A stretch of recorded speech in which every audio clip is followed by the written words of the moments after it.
Hello everyone, welcome to the study with Mayank. मैं हूं आपका मयंक। हम लोगों की यहां पर क्लास 10th की एनसीईआरटी ज्योग्राफी की सीरीज चल रही है। आज आपका इसी क्रम में चैप्टर नंबर 6 है। यहां पर हम लोग विनिर्माण उद्योग के बारे में पढ़ेंगे। तो चलिए स्टार्ट करते हैं आज का वीडियो। देखते हैं हमें क्या क्या डिस्कस करना है यहाँ पर। आज के अध्याय में हम लोग विनिर्माण गतिविधियों के बारे में पढ़ेंगे। देखिए, जैसा कि हम लोग पहले के अध्यायों में पढ़ चुके हैं कि जो आपकी आर्थिक क्रियाएं होती हैं वो 3 प्रकार की होती हैं। इनमें सबसे पहले प्रकार की जो आर्थिक क्रियाएं होती हैं उन्हें प्राथमिक क्रियाएं या प्राथमिक क्रियाकलाप कहते हैं। प्राथमिक क्रियाएं जो हैं वो जमीन से जुड़ी हुई होती हैं।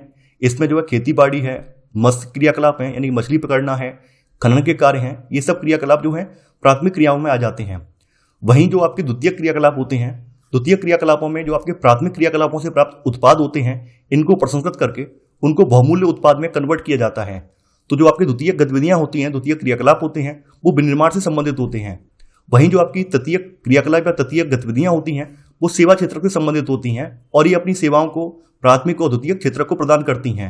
तो इन सेवाओं में जो है बैंकिंग है, बीमा है, परिवहन की सेवाएं हैं, ये सब सेवाएं होती हैं। तो आज के अध्याय में हम लोग विनिर्माण उद्योग के बारे में पढ़ेंगे। विनिर्माण उद्योग जो है द्वितीय क्रियाकलाप के अंतर्गत आता है। जैसा कि आप लोग जानते हैं कि कच्चे पदार्थ को मूल्यवान उत्पाद में परिवर्तित करके अधिक मात्रा में वस्तुओं के उत्पादन को विनिर्माण या फिर वस्तु निर्माण कहा जाता है। और द्वितीय कार्यों में लगे हुए जो व्यक्ति हैं ये कच्चे माल को परिष्कृत वस्तुओं में परिवर्तित करते हैं। जैसे स्टील है। देखिए, जैसा कि आप लोग जानते हैं स्टील जो है लौह अयस्क से बनाया जाता है। कार का जो बाहर का ढांचा होता है विभिन्न प्रकार की धातुओं के मिश्रण से बना होता है। कपड़ा उद्योग में जो कपड़ा इस्तेमाल होता है, कपड़े के लिए जो रेशा आता है वो रेशा कहाँ से आता है? पेड़ों से आता है, कपास के पौधे से आता है। बेकरी की बात करें तो देखिए, बेकरी में जो उत्पाद बनते हैं, पाव रोटी या डबल रोटी वगैरह बनती है बेकरी में, वो कैसे बनती है? वो आटे से बनती है और आटा बनता है गेहूं से। तो गेहूं कौन उगा रहा है? गेहूं उगा रहे हैं प्राथमिक क्षेत्र के जो भी किसान है वो उगा रहे हैं। तो द्वितीय क्षेत्र में जाकर गेहूं को प्रसंस्कृत करके बेकरी उत्पाद बनाए जा रहे हैं। और ऐसे ही जो है पेय पदार्थ हैं, पेय पदार्थों को प्रसंस्कृत करके यहाँ पर बोतलों में भरा जा रहा है। तो ये भी द्वितीय क्रियाकलाप के अंतर्गत आ गया। तो पेय पदार्थों संबंधी उद्योगों में लगे श्रमिक, ये सभी जो है इसी वर्ग के अंतर्गत आते हैं। देखिए, किसी भी देश की आर्थिक उन्नति विनिर्माण उद्योगों के विकास से मापी जाती है। यानी किसी देश में अगर विनिर्माण उद्योग ज्यादा है तो इसका मतलब क्या है कि देश जो है आर्थिक उन्नति की राह पर है। अब देखिए, आगे यहां पर विनिर्माण का महत्व समझाया गया है कि विनिर्माण का क्या महत्व है। विनिर्माण उद्योग सामान्यतः विकास की तथा विशेषतः आर्थिक विकास की रीढ़ समझे जाते हैं। देखिए, विनिर्माण उद्योग को जो है किसी भी देश की जो आर्थिक विकास है उसकी बैकबोन माना जाता है। यहां पर उसके रीजन दिए गए हैं, क्योंकि विनिर्माण उद्योग न केवल कृषि के आधुनिकीकरण में सहायक हैं वरन द्वितीयक और तृतीयक सेवाओं में रोजगार उपलब्ध कराकर कृषि पर हमारी जो निर्भरता है इसको भी कम करते हैं। देखिए, जब किसी भी देश में विनिर्माण गतिविधियां बढ़ती हैं तो प्राथमिक क्षेत्र का भी विकास होता है, प्राथमिक क्षेत्र भी बढ़ता है। क्योंकि विनिर्माण की जो गतिविधियां होती हैं उनमें जो भी कच्चा माल चाहिए होता है वो प्राथमिक क्षेत्र से ही आता है। अब मान लीजिए विनिर्माण क्षेत्र के अंतर्गत किसी देश में जो खाद्य प्रसंस्करण उद्योग है इसको बढ़ावा मिल रहा है, तो इसका मतलब क्या है कि वहां के जो किसान हैं, किसान भी ज्यादा से ज्यादा फसल पैदावार करने को लेकर या फसलों की उन्नत किस्म को उगाने को लेकर बहुत ज्यादा प्रोत्साहित होंगे। किसान कोशिश करेंगे कि खेती में आधुनिक पद्धतियों को अपनाएं ताकि वो उच्च कोटि की फसल का उत्पादन कर सकें और उन्हें अच्छा खासा लाभ मिले। तो यहाँ पर क्या होगा, यानी यहाँ पर जब विनिर्माण उद्योग को बढ़ावा मिलेगा तो कृषि का आधुनिकीकरण भी होगा। जब यहाँ पर कृषि का आधुनिकीकरण होगा तो विनिर्माण उद्योग भी आगे बढ़ेगा। और देखिए, किसी भी देश में जब विनिर्माण उद्योग आगे बढ़ेगा तो वहां पर रोजगार भी सृजन होगा। और रोजगार सृजन होगा तो इसका मतलब क्या है, कृषि पर हमारी जो निर्भरता है ये भी कम होगी, क्योंकि लोग यहाँ पर जो है विनिर्माण गतिविधियों में शामिल होंगे। इसके अलावा यहाँ पर दूसरा रीजन बताया गया है। देखिए, भारत में सार्वजनिक और संयुक्त क्षेत्र में लगे उद्योग बेरोजगारी और गरीबी उन्मूलन के विचार पर आधारित थे। देखिए, बात है आज़ादी के बाद की। जैसा कि आप लोग जानते हैं 1947 में हमारा देश आज़ाद हुआ और देश की आज़ादी के बाद हमारे देश में 5 ईयर प्लान लेकर आए, 5 ईयर एक्शन प्लान लेकर आए, यानी पंचवर्षीय योजनाएं हमारे देश में लेकर आई गई। तो दूसरी जो पंचवर्षीय योजना आई थी, दूसरी पंचवर्षीय योजना के तहत भारी उद्योगों को बढ़ावा दिया गया। तो उसी के तहत हमारे यहाँ पीएसयू की स्थापना की गई। पीएसयू का मतलब होता है पब्लिक सेक्टर अंडरटेकन, यानी सार्वजनिक क्षेत्र के उपक्रम। जैसे कि आप लोग आज की डेट में जो महारत्न कंपनियां देख रहे हैं, सेल, भेल, एनटीपीसी, ये सब जो कंपनियां आप देख रहे हैं पीएसयू कंपनियां हैं। तो उस समय क्या हुआ कि देश के आर्थिक विकास को आगे बढ़ाने के लिए इन पीएसयू की स्थापना की गई। उस समय की सरकार की नीति ये थी कि इन पीएसयू को उन स्थानों पर स्थापित किया जाए जो कि बहुत ज्यादा पिछड़े हुए हैं, ताकि उन स्थानों पर रहने वाले लोगों को भी इन पीएसयू का लाभ मिल सके। तो इसी उद्देश्य को देखते हुए इन पीएसयू की स्थापना जनजातीय या फिर पिछड़े क्षेत्रों में की गई। तो जनजातीय और पिछड़े क्षेत्रों में उद्योगों की स्थापना का उद्देश्य भी क्षेत्रीय समानताओं को कम करना था, जैसा कि यहां पर आप लोग देख पा रहे हैं द्वितीय पंचवर्षीय योजना में ऐसा किया भी गया है। इसके अलावा एक रीजन और भी दिया गया है कि निर्मित वस्तुओं का निर्यात वाणिज्य व्यापार को बढ़ाता है।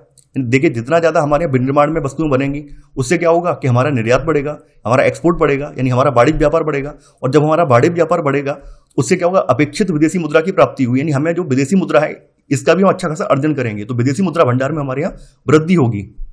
आगे यहाँ पर बताया गया है कि कृषि और उद्योग जो है ये एक दूसरे के पृथक नहीं है, बल्कि एक दूसरे से पूरक हैं। यानी कृषि और उद्योग ऐसा नहीं है कृषि पृथक है उद्योग पृथक है, ऐसा बिल्कुल भी नहीं है, ये पृथक नहीं है, एक दूसरे से पूरक है। ये उद्योग कच्चे माल के लिए कृषि पर निर्भर है, जैसा कि आप लोग जानते हैं। विनिर्माण उद्योग पूरी तरह से प्राथमिक क्षेत्र पर ही निर्भर है, जो कच्चा माल जो है प्राथमिक क्षेत्र से ही आता है। तो ये जो उद्योग है, विनिर्माण उद्योग जो है, ये कच्चे माल के लिए कृषि पर निर्भर है। और जो विनिर्माण उद्योग हैं इनके द्वारा निर्मित उत्पाद जैसे सिंचाई के लिए पंप, उर्वरक, कीटनाशक दवाएं, प्लास्टिक के पाइप, मशीनें और कृषि औजार जो है इन पर किसान निर्भर हैं, क्योंकि इनसे ही खेती की जा सकती है, खेती में इन सब की जरूरत पड़ती है। तो दोनों एक दूसरे के पूरक हैं। यानी विनिर्माण उद्योग के तहत हम लोग सिंचाई के जो साधन है, सिंचाई के जो नए नए जो यहाँ पर उपकरण है उनको बना रहे हैं। और ये लोग क्या करें, विनिर्माण उद्योग वाले क्या है, रॉ मटेरियल के तौर पर कृषि का जो सामान है, कृषि के जो उत्पाद है उनको खरीद रहे हैं। तो दोनों एक दूसरे के पूरक हैं। इसलिए विनिर्माण उद्योग के विकास और स्पर्धा से न केवल कृषि उत्पादन को बढ़ावा मिला है, अपितु उत्पादन की प्रक्रिया भी सक्षम हुई है। यानी अगर विनिर्माण उद्योग का विकास होगा तो इससे क्या होगा, कृषि उत्पादन को भी बढ़ावा मिलेगा। अब देखिए आगे यहां पर राष्ट्रीय अर्थव्यवस्था में उद्योगों का योगदान बताया गया कि राष्ट्रीय अर्थव्यवस्था में उद्योगों का योगदान क्या रहा है। यहां पर देखिए मैंने एनसीईआरटी किताब में जो आंकड़े दिए थे वही आंकड़े यहां पर रखे हैं। तो पिछले 2 दशकों की बात करें तो पिछले 2 दशकों से सकल घरेलू उत्पाद यानी जीडीपी में विनिर्माण उद्योग का योगदान 17% में से 17% ही है, क्योंकि 10% भाग जो है खनिज खनन, गैस और विद्युत ऊर्जा का योगदान है। यानी यहां पर 2 दशकों का आंकड़ा दिया गया है। यानी हम मान लेते हैं यहां पर 2001 से लेकर 2010 और 2011 से लेकर 2020 इन 2 दशकों का आंकड़ा दिया गया है। तो इन 2 दशकों में क्या हुआ है कि जो आपका विनिर्माण सेक्टर है यानी कि आपका सेकेंडरी सेक्टर है उसका योगदान हमारी जीडीपी में मात्र 17% ही रहा है। अगर हम भारत की जीडीपी में आपका सेकेंडरी सेक्टर की योगदान की बात करें और इसका कंपेयर हम जो आपके पूर्वी एशियाई देश हैं इनसे करें तो हम ये पाते हैं कि पूर्वी एशियाई देशों में विनिर्माण का योगदान जो है उनकी जीडीपी का 25 से लेकर 35% है, जबकि भारत में ये 17% रहा है। पिछले 1 दशक से भारतीय विनिर्माण क्षेत्र में 7% प्रतिवर्ष की दर से बढ़ोतरी हुई है और बढ़ोतरी की यह दर जो है अगले दशक में 12% अपेक्षित है। यानी ऐसा भारतीय अर्थशास्त्रियों ने ये अपेक्षा की है कि आने वाले सालों में जो आपकी वृद्धि दर है वो लगभग 12% अपेक्षित है। अब देखिए विनिर्माण उद्योग में बढ़ावा देने के लिए, विनिर्माण उद्योग को प्रोत्साहन देने के लिए, बढ़ोतरी करने के उद्देश्य से सरकार ने राष्ट्रीय विनिर्माण प्रतिस्पर्धा परिषद इसकी स्थापना की है और इसकी स्थापना सन 2004 में हुई थी। आगे यहां पर औद्योगिक अवस्थिति के बारे में बात की गई है। यानी किसी भी उद्योग की स्थापना के लिए वहां की जो लोकेशन है वो काफी ज्यादा महत्वपूर्ण होती है।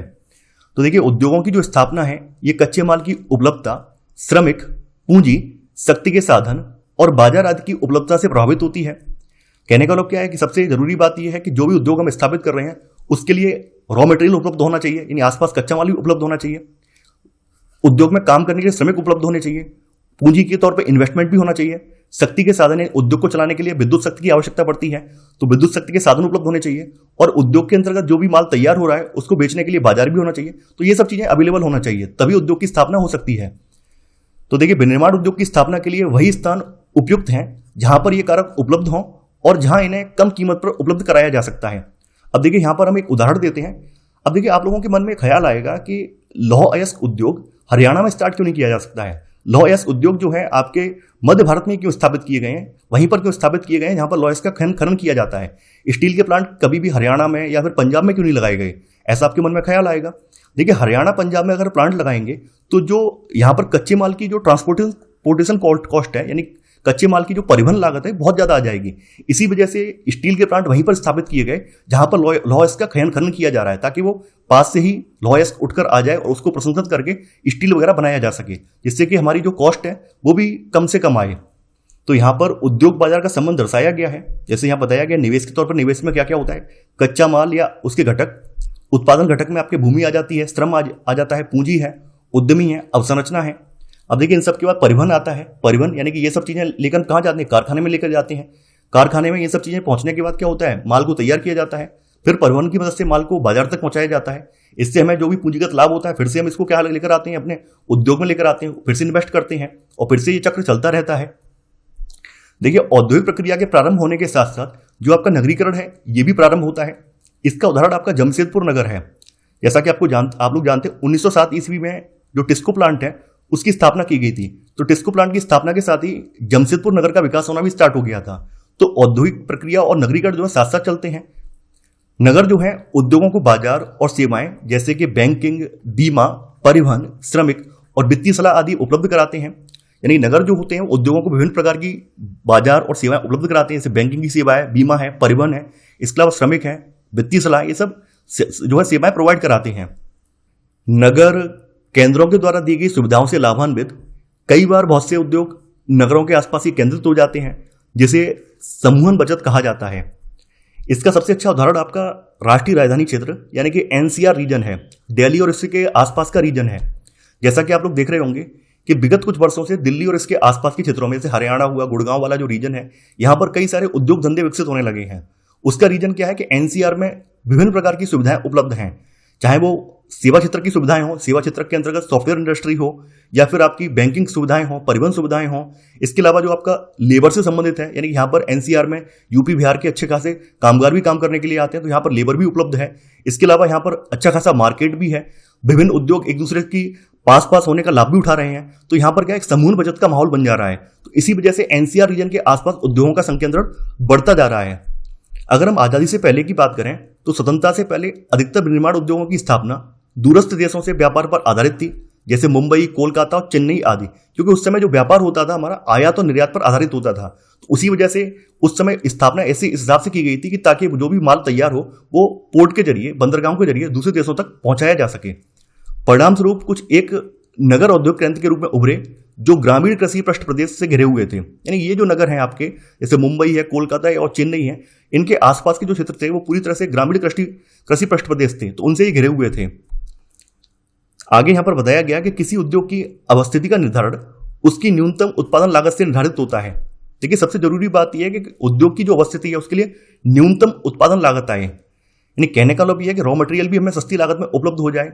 इसके अलावा जो लेबर वगैरह है, यानी जो काम करने वाले व्यक्ति हैं, वो भी हमें कम लागत में मिल जाए, और जो सरकार की सुविधाएं हैं या अन्य उद्योगों की फैसिलिटी है, अन्य उद्योगों की जो सर्विसेज हैं, वो भी हमें कम लागत में मिल जाए। तो ऐसे करके क्या होगा कि वहां पर उत्पादन लागत कम हो जाएगी। उत्पादन लागत जब कम हो जाएगी तो यहां पर किसी भी उद्योग की या किसी भी फर्म की जो बचत है वो बढ़ जाएगी। सरकारी नीतियों और निपुण श्रमिकों की उपलब्धता भी उद्योगों की अवस्थिति को प्रभावित करती है। इन सरकारी नीतियों का मतलब क्या है? सरकार समय समय पर टैक्स में बढ़ोतरी करती है या विभिन्न प्रकार की छूट देती है। तो सरकार की जो नीतियां हैं या फिर जो निपुण श्रमिक हैं, जैसा कि हमने आपको एनसीआर का एग्जांपल दिया, एनसीआर के आसपास जो है यहाँ पर एक पढ़ा लिखा वर्कफोर्स भी है, यहाँ पर अच्छे खासे जो है ट्रेंड एम्प्लॉय भी मिल जाते हैं, तो हमें अलग से कोई एम्प्लॉय खोजने नहीं पड़ते हैं। तो यहाँ पर निपुण श्रमिकों की उपलब्धता होगी तो क्या होगा? उद्योग बहुत जल्दी ग्रो करेगा। अब देखिए, आगे यहाँ पर उद्योगों का वर्गीकरण किया गया है, क्लासिफिकेशन ऑफ इंडस्ट्रीज। तो यहां पर सबसे पहले प्रयुक्त कच्चे माल के स्रोत के आधार पर वर्गीकरण किया गया है। तो यहां पर है कृषि आधारित उद्योग। कृषि आधारित उद्योग में सूती वस्त्र, ऊनी वस्त्र, पटसन, रेशम वस्त्र, रबर, चीनी, चाय, कॉफी और वनस्पति तेल उद्योग आदि शामिल हैं। वहीं खनिज आधारित उद्योग में लोहा और इस्पात उद्योग है, सीमेंट उद्योग है, एल्यूमिनियम उद्योग है, मशीन, औजार और पेट्रो रसायन उद्योग इसमें आ जाते हैं। सेकंड नंबर पर है आपके प्रमुख भूमिका के आधार पर उद्योग। तो इसमें देखिए, आधारभूत उद्योग और उपभोक्ता उद्योग शामिल हैं। आधारभूत उद्योग किन्हें कहते हैं? देखिए, जिनके उत्पादन या कच्चे माल पर दूसरे उद्योग निर्भर होते हैं उन्हें आधारभूत उद्योग कहा जाता है। जैसे लोहा इस्पात, तो लोहा इस्पात जो है विभिन्न प्रकार के उद्योगों की स्थापना के लिए जरूरी है, विभिन्न प्रकार के उद्योगों की स्थापना के लिए आधार प्रदान करता है, इसलिए इसे जो है आधारभूत उद्योग कहा जाता है। तो लोहा इस्पात उद्योग है, तांबा प्रगलन उद्योग है, एल्यूमिनियम प्रगलन उद्योग है, तो इन्हें आधारभूत उद्योग कहा जाता है। उपभोक्ता उद्योग यानी जो उत्पादन उपभोक्ताओं के सीधे उपयोग हेतु किया जाता है उसे उपभोक्ता उद्योग कहा जाता है। जैसे है चीनी है, दंतमंजन है, कागज है, पंखे हैं, सिलाई मशीन है, ये सब क्या है? उपभोक्ता उद्योग है, क्योंकि यहां पर जो भी उत्पादन हो रहा है वो सीधे उपभोक्ताओं के उपयोग के लिए हो रहा है। अब देखिए, आगे यहां पर पूंजी निवेश के आधार पर उद्योग के बारे में बताया गया है। तो पूंजी निवेश के आधार पर यहां पर लघु उद्योग को परिभाषित किया गया है। तो देखिए, एक लघु उद्योग को परिसंपत्ति की एक इकाई पर अधिकतम निवेश मूल्य के परिप्रेक्ष्य में परिभाषित किया जाता है और यह निवेश सीमा जो है समय के साथ परिवर्तित होती रहती है। इस निवेश सीमा को सरकार तय करती है कि किस उद्योग को लघु उद्योग माना जाएगा या नहीं माना जाएगा। वर्तमान में अधिकतम निवेश 1 करोड़ से लेकर 10 करोड़ तक स्वीकार है, यानी 1 करोड़ से लेकर 10 करोड़ तक का कोई उद्योग है, निवेश वाला उद्योग है, तो उसे लघु उद्योग की श्रेणी में रखा जाएगा। चौथे नंबर पर है आपके स्वामित्व के आधार पर। देखिए स्वामित्व के आधार पर यहां पर सबसे पहले आ जाते हैं सार्वजनिक क्षेत्र के उद्योग। सार्वजनिक क्षेत्र के उद्योग जो भी होते हैं उनका प्रबंधन सरकार करती है, केंद्र या फिर राज्य सरकार करती है। तो सार्वजनिक क्षेत्र में लगे सरकारी एजेंसियों के द्वारा प्रबंधित और सरकार द्वारा संचालित उद्योग जैसे कि भारत हैवी इलेक्ट्रिकल लिमिटेड भेल, Steel Authority of India Limited SAIL, ये कुछ उदाहरण हैं। लेकिन निजी क्षेत्र के उद्योग जो होते हैं इनका स्वामित्व किसी व्यक्ति के पास या फिर व्यक्तियों की संस्था के पास होता है। तो यहाँ पे वही चीज बताई गई है कि निजी क्षेत्र के उद्योग जिनका एक व्यक्ति के स्वामित्व में और उसके द्वारा संचालित या फिर लोगों के स्वामित्व में या उनके द्वारा संचालित होते हैं, जैसे टेस्को है, बजाज ऑटो लिमिटेड है, डाबर उद्योग है, रिलायंस इंडस्ट्री है, ये सब क्या निजी क्षेत्र के उद्योग हैं। आगे है संयुक्त उद्योग।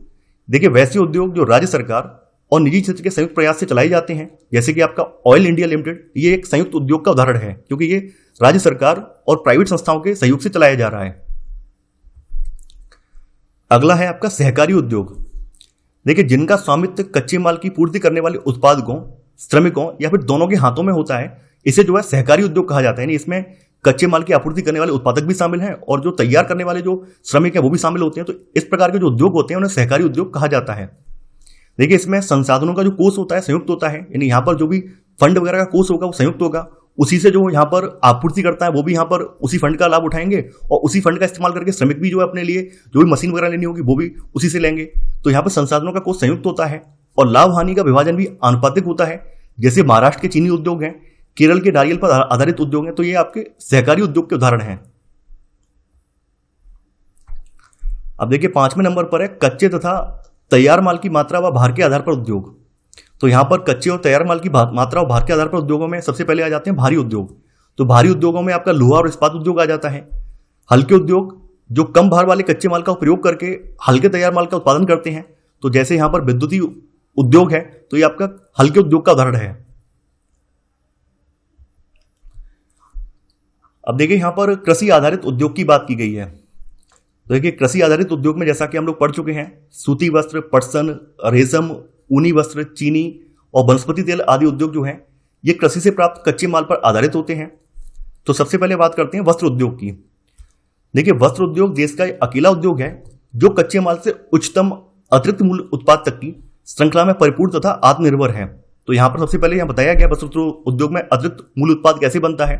यहाँ पर कच्चा रेशा है तो सबसे पहले रेशा का उत्पादन होता है, फिर रेशा का उत्पादन होने के बाद उसकी धुनाई कुताई होती है, यानी उससे सूत बनाया जाता है, सूत का मतलब धागा तैयार किया जाता है, फिर धागे से बुनाई होती है, बुनाई से कपड़ा बनता है, कपड़े का फिर यहाँ पर रंगाई या परिष्करण होता है। इससे क्या होता है वस्त्र या गारमेंट तैयार होते हैं।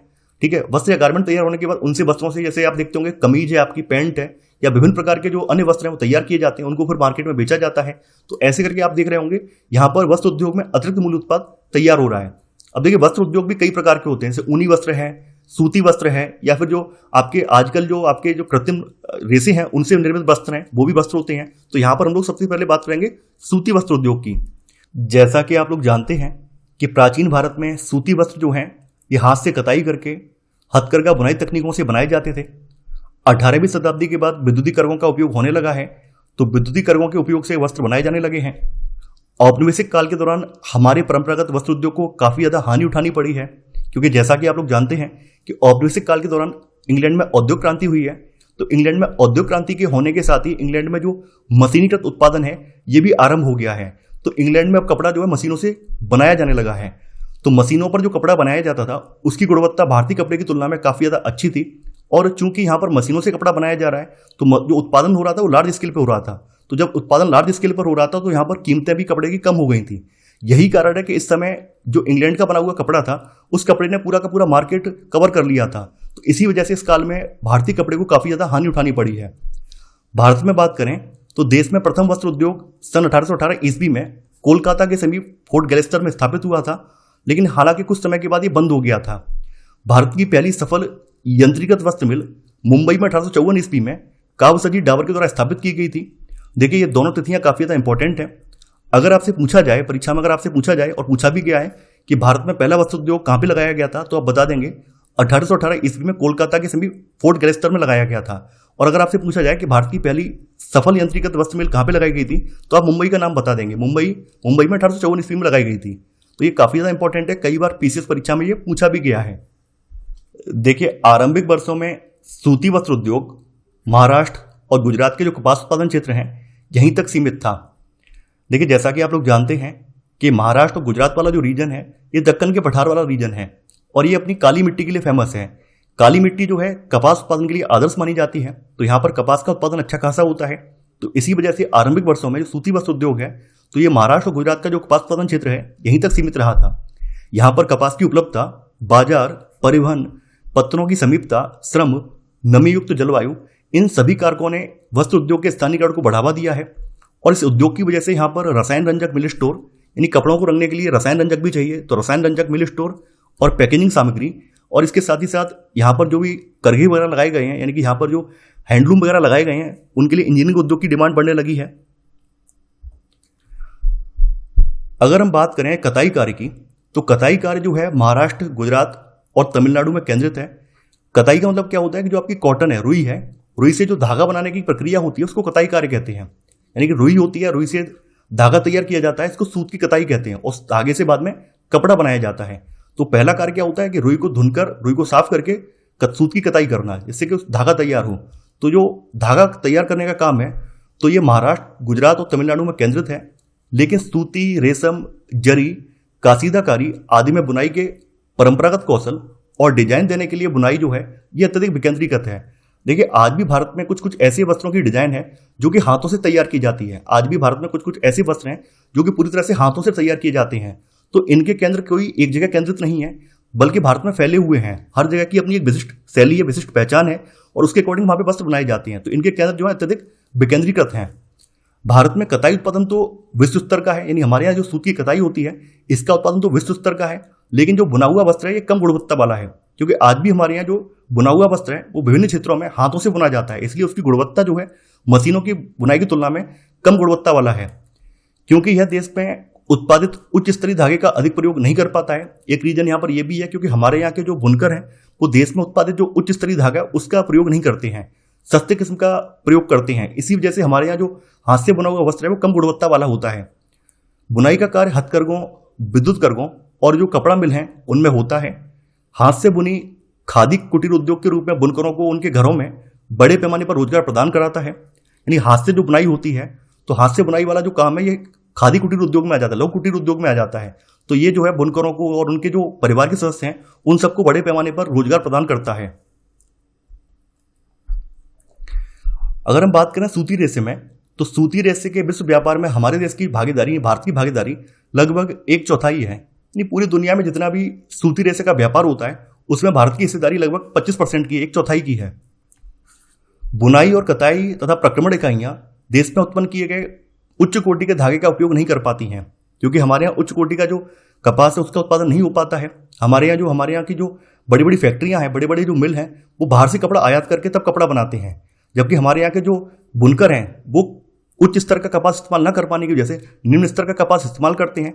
तो यही कारण है कि हमारे यहाँ के जो बुनाई का कपड़ा होता है वो उच्च कोटि का नहीं हो पाता है और वो अंतर्राष्ट्रीय मार्केट तक नहीं पहुंच पाता है। यहाँ पे वही चीज बताई गई है कि भारत में कुछ ही बड़े और आधुनिक कारखाने हैं और अधिकतर छोटी और बिखरी हुई इकाइयां ही हैं, जिसका उत्पादन स्थानीय बाजार की मांग को ही पूरा कर पाता है। यानी हमारे यहाँ कुछ ही बड़े कारखाने हैं और ज्यादातर जो इकाइयां हैं वो छोटी हैं और बिखरी हुई हैं, जो कि जो स्थानीय बाजार है उसकी डिमांड को ही पूरा कर पाती हैं। इसके बाद है दूसरा पटसन उद्योग। देखिए, भारत जो है पटसन और पटसन निर्मित सामान का सबसे बड़ा उत्पादक है और बांग्लादेश के पश्चात पटसन का दूसरा बड़ा निर्यातक भी है। 2010-11 में भारत में लगभग 80 पटसन उद्योग थे और इनमें से अधिकांश जो थे वो पश्चिम बंगाल में हुगली नदी तट पर 98 किलोमीटर लंबी और 3 किलोमीटर चौड़ी एक सक्रिय मेखला में स्थित है। यानी यहाँ पर 2010-11 का आंकड़ा दिया गया है कि 2010-11 में हमारे यहाँ 80% उद्योग थे और इनमें से भी बताया गया है कि 80% उद्योगों में अधिकांश जो थे वो हुगली नदी के तट पर 98 किलोमीटर लंबी एक बेल्ट में 98 किलोमीटर लंबी एक श्रृंखला है, 98 किलोमीटर लंबी और 3 किलोमीटर चौड़ी एक श्रृंखला है। इस पट्टी में ये पूरे उद्योग शामिल थे। भारत का पहला पटसन उद्योग जॉर्ज ऑकलैंड द्वारा 1855 में कोलकाता के निकट रिसरा में लगाया गया था। देखिए, काफी इंपॉर्टेंट है और बहुत ज्यादा बार ये पीसीएस परीक्षा में पूछा भी गया है। तो आपको पता होना चाहिए कि भारत का पहला पटसन उद्योग कहां पर स्थापित किया गया था और कब स्थापित किया गया था। तो भारत का पहला पटसन उद्योग जो है ये जॉर्ज ऑकलैंड के द्वारा 1855 ईस्वी में कोलकाता के निकट रिसरा में लगाया गया था। जब हमारा देश आजाद हुआ है, यानी हमारे देश का विभाजन हुआ है, उसके पश्चात पटसन मिलें ये तो भारत में रह गई हैं, लेकिन 3/4 जो जूट उत्पादक क्षेत्र थे वो पूर्वी पाकिस्तान यानी कि आज के बांग्लादेश में चले गए थे। यानी जिस समय हमारा देश आजाद हुआ, तो जैसा कि आप लोग जानते हैं, देश आजाद होने पर जो पश्चिमी पाकिस्तान है, पूर्वी पाकिस्तान है, जो भारत के टुकड़े थे, ये दोनों भारत से पृथक हो गए हैं। तो जो पूर्वी पाकिस्तान जो कि आज का बांग्लादेश है, इसमें हमारे 3/4 जूट उत्पादक क्षेत्र चले गए थे। यही कारण है कि आज बांग्लादेश जूट का सबसे बड़ा निर्यातक है, जबकि भारत उसके बाद दूसरे स्थान पर आता है। अब देखिए यहां पे समझाया गया कि हुगली नदी के तट पर जो आपका जूट उत्पादन है क्यों स्थित है, इसके कुछ कारण हैं। यहां पर रीजन बताया गया कि पटसन उत्पादक क्षेत्रों की निकटता है यहां पर। इसके अलावा सस्ता जल परिवहन है, सड़क, रेल और जल परिवहन का यहां पर अच्छा खासा जाल है। कच्चे पटसन को संसाधित करने में प्रचुर जल उपलब्ध है। पश्चिम बंगाल और समीपवर्ती राज्य जैसे उड़ीसा, बिहार, यूपी से यहां पर सस्ते श्रमिक उपलब्ध हो जाते हैं। इसके अलावा यहां पर कोलकाता एक बड़ा नगरीय केंद्र है जो कि बैंकिंग, बीमा और जूट के सामान के निर्यात के लिए पत्तन की सुविधाएं प्रदान करता है। तो यही कारण है कि यहां पर हुगली नदी के तट पर ही पूरा उद्योग संकेंद्रित हो गया है। यहां पर इस उद्योग की कुछ चुनौतियां भी हैं। देखिए इस उद्योग की चुनौतियों में अंतर्राष्ट्रीय बाजार में कृत्रिम वस्त्रों से और बांग्लादेश, ब्राजील, फिलीपींस, मिस्र और थाईलैंड जैसे अन्य देशों से कड़ी प्रतिस्पर्धा इसमें शामिल है। जैसा कि आप लोग जानते हैं, मार्केट में कृत्रिम रेशे आ गए हैं। तो कृत्रिम रेशे आने की वजह से जो पटसन है या जूट है, इसकी डिमांड लगातार कम होती जा रही है। हालांकि आज भी पटसन के प्रमुख खरीदार अमेरिका, कनाडा, घाना, सऊदी अरब, यूनाइटेड किंगडम और ऑस्ट्रेलिया हैं। जैसा कि आप लोग जानते हैं, पटसन जो है पर्यावरण अनुकूल है। यानी पटसन क्यों है? क्योंकि पटसन एक जैव निम्नीकृत रेशा है, क्योंकि ये एक जैविक रेशा है। तो पटसन जो है पर्यावरण अनुकूल है। तो जैसा कि आप लोग जानते हैं, जैसे लोगों के अंदर ग्लोबल वार्मिंग को लेकर, पर्यावरण को बचाने को लेकर जो मुहिम चल रही है, उसको देखते हुए फिर से पटसन उद्योग एक बार फिर से अपनी तेजी पकड़ रहा है। तो बढ़ते वैश्विक पर्यावरण अनुकूलन, जैव निम्नीकरण पदार्थों के लिए विश्व की बढ़ती जागरूकता ने पुनः जूट उत्पादों के लिए अवसर प्रदान किया है। यानी यही कारण है कि हमारे पास एक अवसर भी है कि हम फिर से जूट उत्पादन को बढ़ा सकें और दुनिया भर को इससे अवगत भी करा सकें, क्योंकि ये पर्यावरण हितैषी है। इसके बाद है आपका चीनी उद्योग। देखिए यहां पर मैंने नवीनतम आंकड़े लिए हैं। अभी आपके 2024 के जो प्रेजेंट आंकड़े हैं, उसके अकॉर्डिंग भारत जो है दुनिया का सबसे बड़ा चीनी उत्पादक और चीनी का उपभोक्ता है। यानी दुनिया में पहले नंबर पर चीनी उत्पादन करने में भारत है और पहले नंबर पर कंज्यूमर भी है।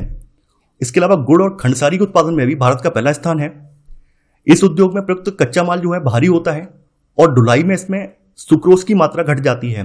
यानी कि यहाँ पर क्या है, ये भार हानि वाला उद्योग है। यानी यहाँ पर अगर गन्ने को बहुत लंबे समय तक स्टोर करके रखा जाए या गन्ने को बहुत ज़्यादा दूर तक भेजा जाए तो गन्ने में सुक्रोज की जो मात्रा होती है, यानी मीठेपन की जो मात्रा होती है, घट जाती है। चीनी मिलें जो है यूपी, बिहार, महाराष्ट्र, कर्नाटक, तमिलनाडु, आंध्र प्रदेश, गुजरात, पंजाब, हरियाणा और एमपी राज्यों में फैली हुई हैं। चीनी मिलों का 60% जो है ये यूपी और महाराष्ट्र में है। देखिए यह उद्योग एक मौसमी उद्योग है और ये सहकारी क्षेत्र के लिए काफ़ी ज़्यादा उपयुक्त है, क्योंकि ये ऑल टाइम नहीं चलता है, बल्कि ये मौसमी उद्योग है। तो सहकारी क्षेत्र के लिए काफ़ी ज़्यादा उपयुक्त माना जाता है। पिछले कुछ वर्षों में इन मिलों की संख्या दक्षिणी और पश्चिमी राज्यों में, विशेष करके महाराष्ट्र में बढ़ने लगी है। देखिए दक्षिण में जो आपकी चीनी मिलें हैं या महाराष्ट्र में जो चीनी मिलें हैं, उनके बढ़ने का रीजन क्या है? उसका रीजन ये है कि यहाँ का जो गन्ना है इसमें अधिक सुक्रोज की मात्रा है। तो यही कारण है कि गन्ना उद्योग जो है दक्षिण भारत की ओर या फिर जो पश्चिम की ओर शिफ्ट हो रहा है। इस उद्योग के सामने कुछ चुनौतियां भी हैं। इस उद्योग का अल्पकालिक होना, क्योंकि पूरी साल नहीं चलता है, अल्पकालिक है। पुरानी और असक्षम तकनीक का इस्तेमाल ये लोग करते हैं। परिवहन असक्षमता से गन्ने का समय पर कारखानों में न पहुंचना, और गन्ना जब समय से कारखाने पर नहीं पहुंच पाएगा तो क्या होगा, गन्ने में सुक्रोज की मात्रा कम होने लगेगी, जिससे कि उत्पादन पर असर पड़ेगा। और गन्ने को पेरने के बाद जो उसकी खोई बचती है उसका अधिकतम इस्तेमाल न कर पाना, यानी गन्ने को पेरने के बाद जो आप सूखा सा कचरा देखते हैं उसकी खोई बोली जाती है, तो उसका अधिकतम इस्तेमाल न कर पाना, ये कुछ इसके सामने चुनौतियां हैं। अब देखिए आगे यहां पर खनिज आधारित उद्योगों के बारे में चर्चा की गई है। तो देखिए वो उद्योग जो खनिज और धातुओं को कच्चे माल के रूप में प्रयोग करते हैं, खनिज आधारित उद्योग कहलाते हैं। तो इसमें सबसे पहला उद्योग है लोहा इस्पात उद्योग। देखिए लोहा इस्पात उद्योग को आधारभूत उद्योग कहा जाता है, क्योंकि यह अन्य उद्योगों के लिए मशीनरी वगैरह प्रोवाइड कराता है, आधार प्रोवाइड करवाता है।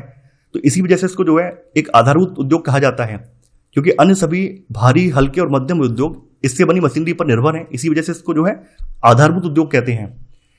देखिए बात यहाँ पे बताई गई है, इस्पात के उत्पादन और खपत को प्राय एक देश के विकास का पैमाना माना जाता है। यानी किसी देश में इस्पात का कितना उत्पादन हो रहा है और वहां पे कितनी खपत हो रही है, ये किसी देश के विकास का पैमाना माना जाता है। लोहा तथा इस्पात एक भारी उद्योग है और इस उद्योग के लिए लौह अयस्क, कोकिंग कोल और चूना पत्थर का अनुपात लगभग 4:2:1 का है। देखिए इस्पात को कठोर बनाने के लिए इसमें मैग्नीज की कुछ मात्रा भी मिलाई जाती है, जिससे कि इस्पात कठोर बन जाता है। तो देखिए यहाँ पर इस्पात निर्माण की प्रक्रिया समझाई गई है। सबसे पहले कच्चे माल का कारखानों तक परिवहन होता है, फिर यहाँ पर झोंकदार भट्टी होती है, तो इसमें लौह अयस्क को गलाया जाता है।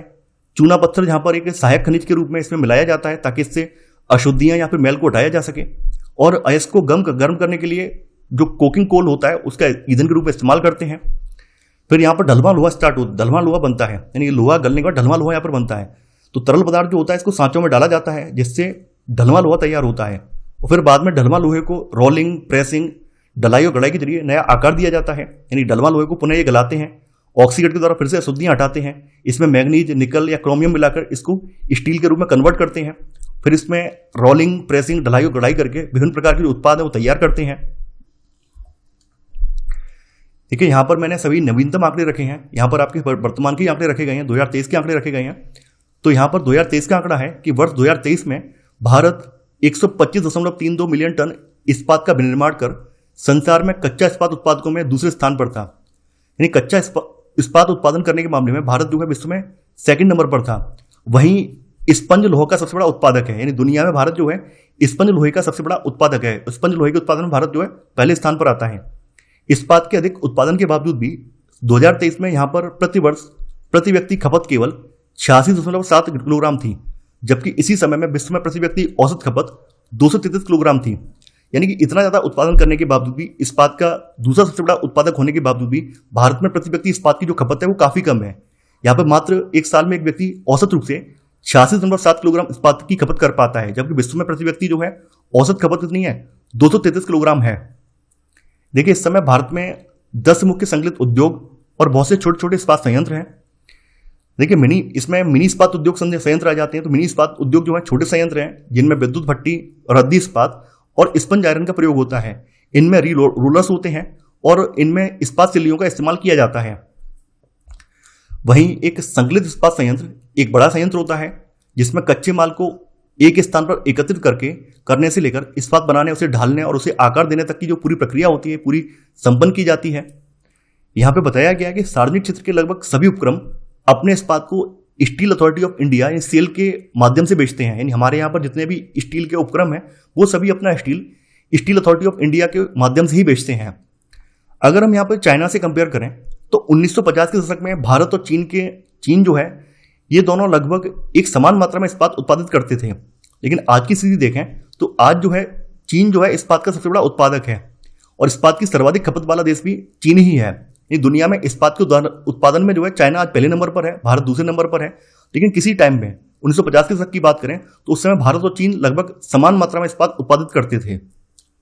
भारत में जो छोटा नागपुर के पठारी क्षेत्र हैं इसमें अधिकांश लोहार इस्पात उद्योग संकेंद्रित हैं। इस प्रदेश में इस उद्योग के विकास के लिए अधिक अनुकूल सापेक्षिक परिस्थितियां हैं क्योंकि यहाँ पर लौह अयस्क, कोयला वगैरह ये सब उपलब्ध है, पानी की उपलब्धता भी है। तो यही कारण है कि छोटा नागपुर का जो पठारी क्षेत्र है यहाँ पर लोहा इस्पात उद्योग संकेंद्रित हो गया है। अब देखिए यहाँ पर जो भारत के प्रमुख लौह इस्पात केंद्र हैं उनको मैप पर दर्शाया गया है। जैसे आप देख पा रहे हैं तमिलनाडु में सेलम है, कर्नाटक में भद्रावती और विजयनगर है, छत्तीसगढ़ में भिलाई है, आंध्र प्रदेश में विशाखापट्टनम है, उड़ीसा में राउरकेला है, झारखंड में बोकारो और जमशेदपुर है, वहीं आपके पश्चिम बंगाल में बर्नपुर और दुर्गापुर हैं। तो ये भारत के प्रमुख इस्पात उत्पादन केंद्र हैं। भारत में लौह इस्पात उद्योगों के विकास क्रम की शुरुआत जो है ये 1874 से होती है, जब पश्चिम बंगाल की कुल्टी में बंगाल आयरन वर्क्स की स्थापना की गई थी और आगे चलकर बंगाल सरकार के द्वारा इस बंगाल आयरन वर्क्स का अधिग्रहण कर लिया गया और बाद में इसका नाम बदलकर बराकर आयरन वर्क्स रख दिया गया। देखिए ये भी काफी इंपॉर्टेंट है, कई बार परीक्षाओं में पूछा गया है कि भारत में लौह इस्पात उद्योगों का विकास क्रम कहां से स्टार्ट होता है, तो आप लोग बता देंगे, आपको पता होना चाहिए। अगर हम वर्तमान की बात करें तो वर्तमान में भारत संसार का एक महत्वपूर्ण लौह इस्पात उत्पादक देश है और हम इनके पूर्ण संभाव्य का विकास नहीं कर पाए हैं। यानी कि हम आज भी जो अगर संसार में देखें तो भारत जो है एक प्रमुख लौह इस्पात उत्पादक देश है, लेकिन फिर भी हम यहाँ पर जितना भी हमारा लौह अयस्क मौजूद है उसका हम पूरा इस्तेमाल नहीं कर पाए हैं। इसके कुछ कारण यहाँ पर बताए गए हैं। उच्च लागत, और कोकिंग कोयले की सीमित उपलब्धता, कम श्रमिक उत्पादकता यानी हमारे यहाँ श्रमिक उत्पादकता भी कम है, ऊर्जा की अनियमित पूर्ति यानी हमारे यहाँ ऊर्जा की जो पूर्ति है वो सुनिश्चित नहीं है, पूर्ति जो है प्रॉपर वे में नहीं हो रही है, अविकसित अवसंरचना यानी हमारे यहाँ जो है गवर्नमेंट ने भी बहुत ज़्यादा यहाँ की इंफ्रास्ट्रक्चर पर बहुत ज़्यादा ध्यान नहीं दिया है। इस वजह से भी यहाँ पर हमारे यहाँ पूरी तरह से लौह इस्पात उद्योग का विकास नहीं हो पाया है। हम भी उच्च कोटि का जो इस्पात है दूसरे देशों से आयात करते हैं। हालांकि हमारा जो कुल इस्पात उत्पादन है ये घरेलू मांग पूर्ति हेतु पर्याप्त है, लेकिन फिर भी कुछ कुछ उद्योगों में जो हमें विशिष्ट टाइप का या फिर स्पेशल टाइप का इस्पात चाहिए होता है वो हम दूसरे देशों से आयात करते हैं। उच्च कोटि का इस्पात हम दूसरे देशों से आयात करते हैं। इसके बाद सेकंड नंबर पर है आपका एल्यूमिनियम प्रगलन। देखिए भारत में एल्यूमिनियम प्रगलन जो है ये दूसरा सर्वाधिक महत्वपूर्ण धातु शोधन उद्योग है। एल्यूमिनियम के बारे में आप लोग जानते होंगे, एल्यूमिनियम हल्का, जंग अवरोधी, ऊष्मा का सुचालक, लचीला और अन्य धातुओं के मिश्रण से अधिक कठोर बनाया जा सकता है। इसका उपयोग हवाई जहाज बनाने में, बर्तन और तार बनाने में इसका प्रयोग किया जाता है। कई उद्योगों में इसका महत्व जो है इस्पात, तांबा, जस्ता और शीशे के विकल्प के रूप में प्रयुक्त होने से बड़ा है। देश के एल्यूमिनियम प्रगलन संयंत्र जो है उड़ीसा, पश्चिम बंगाल, केरल, यूपी, छत्तीसगढ़, महाराष्ट्र और तमिलनाडु राज्यों में स्थित हैं। यहां पर क्या प्रगालकों में बॉक्साइड का, देखिए एल्यूमिनियम का एस जो बॉक्साइड है, तो बॉक्साइड का कच्चे पदार्थ के रूप में जो भारी गहरे लाल रंग की चट्टान जैसा होता है, बॉक्साइड जो है भारी गहरे लाल रंग की चट्टान जैसा होता है, इसका प्रयोग किया जाता है। इस उद्योग की स्थापना की दो महत्वपूर्ण आवश्यकताएं हैं। एक तो नियमित ऊर्जा की पूर्ति होनी चाहिए और दूसरा है कम कीमत पर कच्चे माल की उपलब्धता सुनिश्चित होनी चाहिए। यहां पर भारत में एल्यूमिनियम उद्योग की स्थापना का क्रम बताया गया है कि भारत में एल्यूमिनियम उद्योग की स्थापना का क्रम 1937 में एल्यूमिनियम कॉर्पोरेशन ऑफ इंडिया, जेके नगर यानी पश्चिम बंगाल की स्थापना के साथ आरंभ हुआ था। अब है आपका रसायन उद्योग यानी कि केमिकल इंडस्ट्री। देखिए भारत में रसायन उद्योग तेजी से विकसित हो रहा है और तेजी से फैल रहा है। इसकी भागीदारी सकल घरेलू उत्पाद में लगभग 7% है, यानी हमारी जीडीपी में केमिकल इंडस्ट्री की जो भागीदारी है लगभग 7% की है। केमिकल इंडस्ट्री उद्योग जो है ये एशिया का तीसरा बड़ा और विश्व में आकार की दृष्टि से 12वें स्थान पर आता है। इसमें लघु और बृहत दोनों प्रकार की जो विनिर्माण इकाइयां शामिल हैं। अकार्बनिक और कार्बनिक दोनों क्षेत्रों में तीव्र वृद्धि दर्ज की गई है, यानी कि यहाँ पर दोनों प्रकार की विनिर्माण इकाइयां शामिल हैं। और रसायन उद्योगों में जो अकार्बनिक रसायन या कार्बनिक रसायन है, इन दोनों क्षेत्रों में तीव्र वृद्धि दर्ज की गई है। देखिए अकार्बनिक रसायनों में सल्फ्यूरिक अम्ल का इस्तेमाल कहाँ होता है? उर्वरक बनाने में, कृत्रिम वस्त्र, प्लास्टिक, गोंद, रंग रोगन, डाई आदि के निर्माण में प्रयुक्त होता है ये। नाइट्रिक अम्ल, क्षार, सोडा एस। तो देखिए सोडा एस कहाँ इस्तेमाल होता है? कांच, साबुन, शोधक या अपमार्जक बनाने में, कागज में प्रयुक्त होने वाला रसायन है। और कास्टिक सोडा ये सब शामिल हैं, ये सब अकार्बनिक रसायनों के अंतर्गत आते हैं। वहीं कार्बनिक रसायनों में पेट्रो रसायन शामिल हैं जो कृत्रिम वस्त्र, कृत्रिम रबर, प्लास्टिक, रंजक पदार्थ, दवाइयाँ, औषध रसायनों के बनाने में प्रयोग किए जाते हैं। देखिए ये उद्योग जो हैं तेल शोधनशालाओं या पेट्रो रसायन संयंत्रों के समीप स्थापित किए जाते हैं। तेल शोधनशालाओं का मतलब जो रिफाइनरी वगैरह होती हैं, रिफाइनरी के पास स्थापित किए जाते हैं ताकि रिफाइनरी से मिलने वाले इनके उप उत्पादों का इस्तेमाल अन्य उद्योगों में किया जा सके। इसी वजह से ये उद्योग जो हैं तेल शोधनशालाओं या पेट्रो रसायन संयंत्रों के समीप स्थापित किए जाते हैं।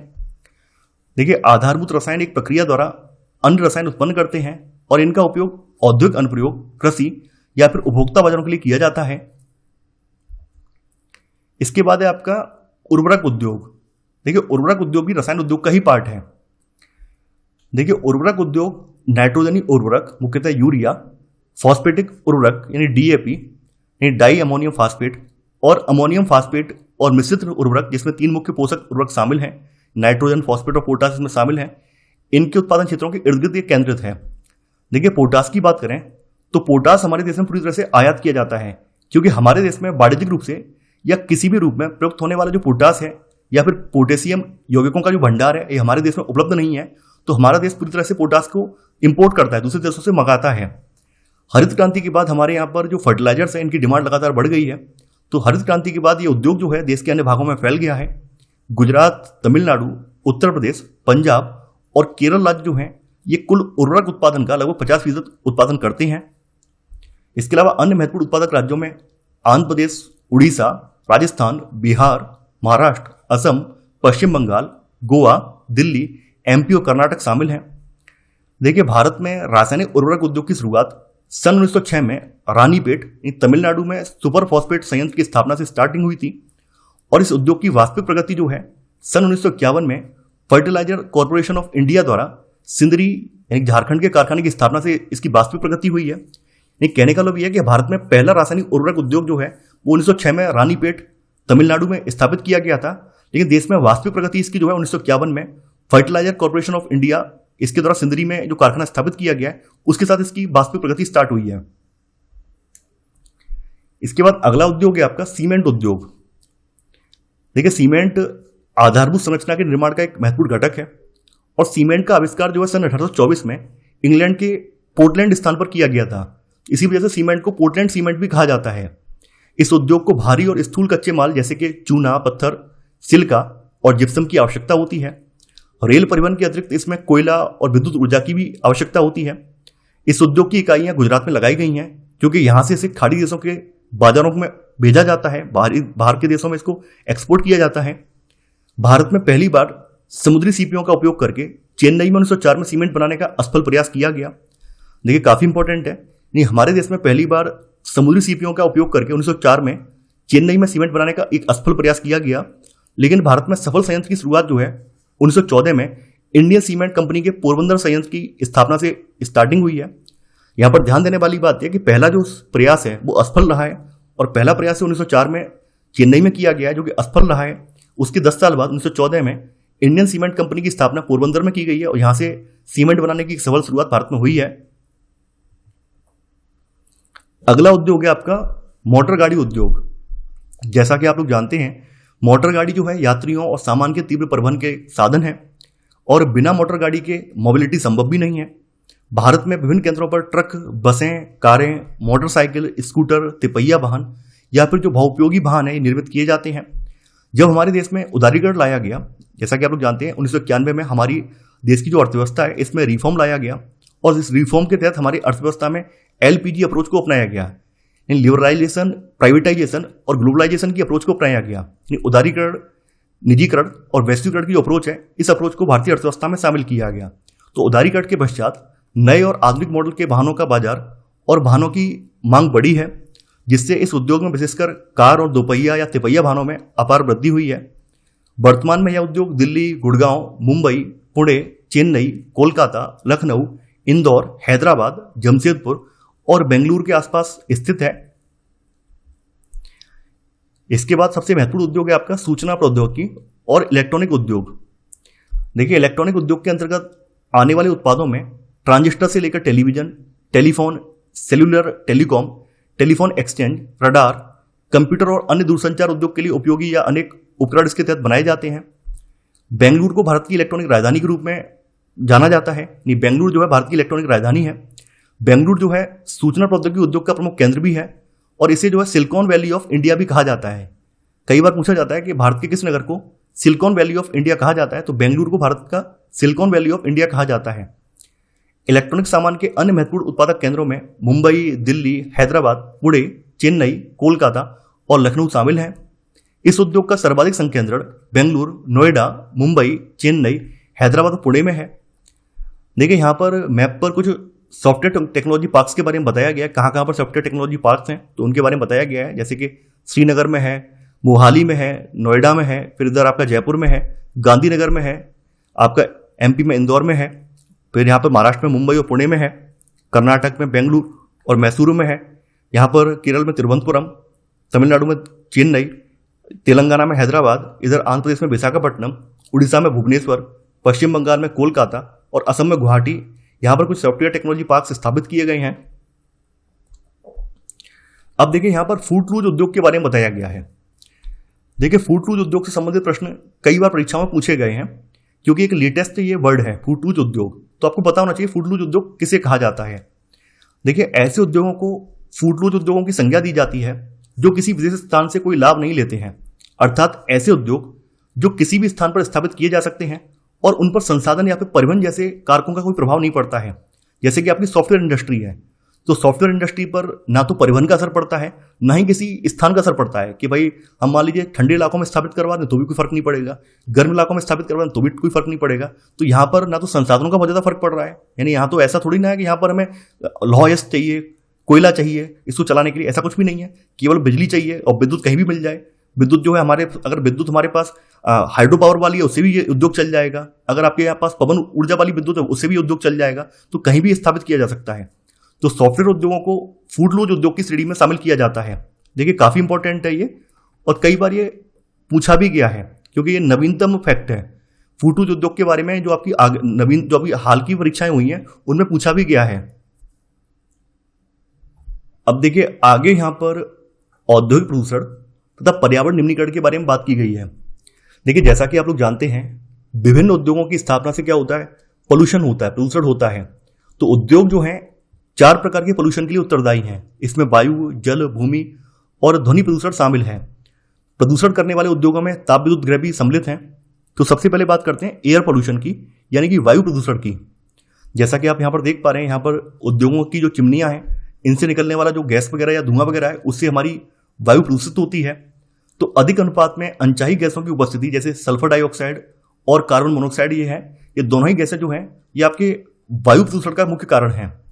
वायु में निलंबित कणनुमा पदार्थों में ठोस और द्रवीय दोनों ही प्रकार के कण होते हैं, जैसे कि धूल है, स्प्रे है, कुहासा और धुआं, ये भी वायु को प्रदूषित करते हैं।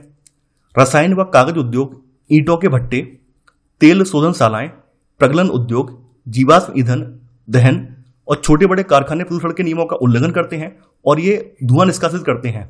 इससे एयर पोल्यूशन फैलता है। इसके बाद है जल प्रदूषण। देखिए जैसा कि आप लोग जानते हैं कई उद्योग जो हैं अपने उद्योगों में से निकलने वाला जो अपशिष्ट होता है उसको सीधा नालों में या नदियों में बहा देते हैं। तो उद्योगों के द्वारा कार्बनिक या अकार्बनिक अपशिष्ट पदार्थों के नदी में छोड़ने से जल प्रदूषण फैलता है।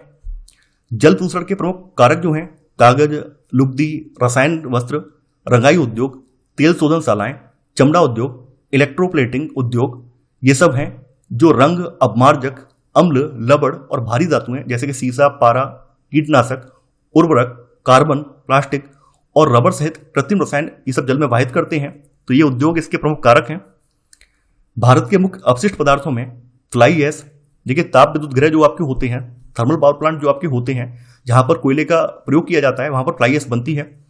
तो फ्लाई ऐश, फॉस्फोजिप्सम और लोहा इस्पात की अशुद्धियां ये सब शामिल हैं। यानी कि भारत के जो मुख्य अपशिष्ट पदार्थ हैं उनमें फ्लाई ऐश, फॉस्फोजिप्सम और लोहा इस्पात की जो अशुद्धियां जिसको स्लैग कहा जाता है ये सब शामिल हैं।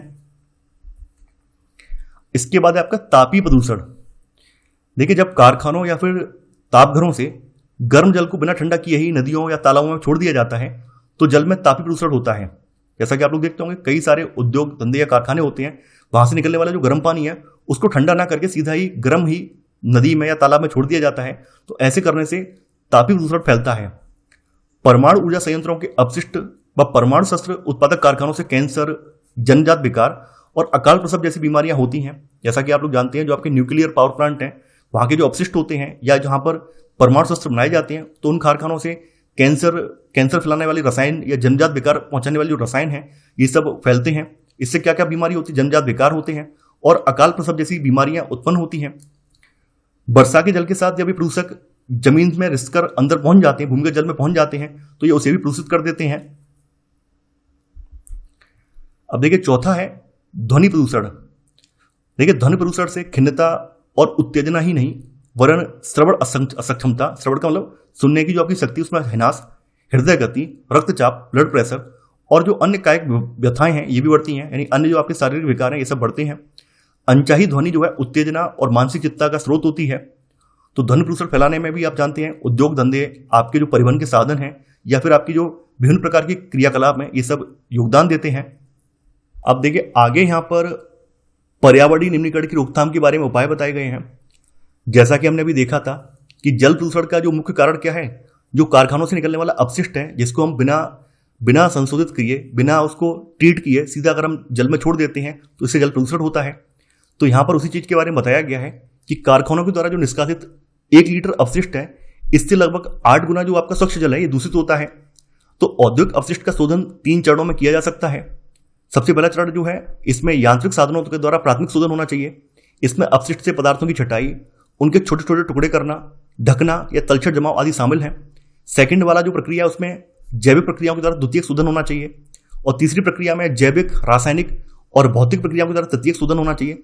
उसके बाद जल को पानी के स्रोतों में छोड़ना चाहिए और जहां पर भूमिगत जल का स्तर कम है, यानी जहां पर ग्राउंड वाटर का स्तर कम है, वहां उद्योगों के द्वारा इससे अधिक निष्कासन या कानूनी प्रतिबंध होना चाहिए, यानी वहां पर उद्योगों की स्थापना के लिए मनाही होनी चाहिए, या फिर उद्योगों पर प्रतिबंध लगाना चाहिए कि वो कितना मात्रा पानी की इस्तेमाल करेंगे, उस पर भी एक लिमिट लगानी चाहिए या प्रतिबंध लगाना चाहिए। इसके अलावा जो वायु में जो चिमनियां हैं, जैसा कि आप लोग देखते हैं उद्योगों की जो ऊंची ऊंची चिमनियां हैं जिनसे धुआं निकलता है और उस धुएं से जो कण वगैरह हैं वायु में फैल जाते हैं, उनको रोकने के लिए बताया गया है कि वायु में निलंबित प्रदूषण को कम करने के लिए कारखानों में ऊंची चिमनियां और चिमनियों में इलेक्ट्रोस्टैटिक अवक्षेपण। देखिए इलेक्ट्रोस्टैटिक अवक्षेपण क्या करती हैं, जो आपके मोटे मोटे कण होते हैं उन कणों को नीचे बैठा देते हैं, उनको जो है वायुमंडल में फैलने से रोकते हैं। तो इलेक्ट्रोस्टैटिक अवक्षेपण, स्क्रबर उपकरण और गैसीय प्रदूषक पदार्थों को जड़त्वीय रूप से पृथक करने के लिए उपकरण होने चाहिए, जिससे कि जो आपकी गैस है, गैसों में आपके सूक्ष्म कण है वो फैल ना पाए। कारखानों में कोयले की अपेक्षा तेल और गैस के प्रयोग से धुएं के निष्कासन में कमी लाई जा सकती है। देखिए कारखाने जो हैं उनमें कोयले की अपेक्षा अगर हम तेल और गैस का इस्तेमाल करें, जो कार्बन है, कार्बन का उत्सर्जन कम किया जा सकता है। इसके अलावा मशीन या उपकरणों का उपयोग किया जा सकता है और जनरेटरों में साइलेंसर लगाया जा सकता है, तो इससे भी हम साउंड पोल्यूशन को कम कर सकते हैं। तो ये था हमारा आज का वीडियो। आई होप आपको आज का वीडियो पसंद आया होगा, आपको ये सीरीज पसंद आ रही होगी। देखिए अब आपको कोई नोट्स बनाने की आवश्यकता नहीं है, आप सीधे हमारे टेलीग्राम चैनल से नोट्स को परचेज कर सकते हैं और इस अध्याय से संबंधित जो आपकी टेस्ट सीरीज वाला वीडियो है उसका लिंक मैंने आपको यहाँ पर दे दिया है। आप उस वीडियो को देखकर आपने जो कुछ भी यहाँ से सीखा है उसका अभ्यास भी कर सकते हैं। तो आशा करता हूँ कि आपको सीरीज पसंद आ रही होगी। तो आज के लिए बस इतना ही। Thanks for watching. जय हिंद।